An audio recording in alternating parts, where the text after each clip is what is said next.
ओडिया रीतिकाव्यानुमोदी सुधी श्रोता बंधु मान मोर नमस्कार।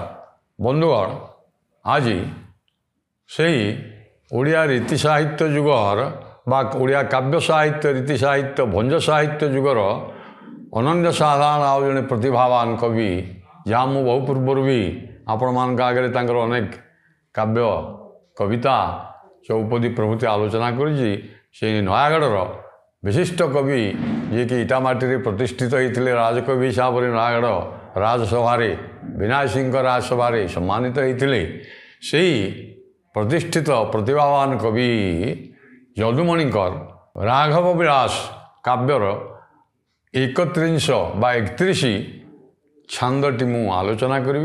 ये छांदर विषय वस्तु हूँ लंकादग्ध अर्थात हनुमान केमती आपण मैंने जानी समुद्र पार होकर केमती जा लंकागढ़ पहुँची थे।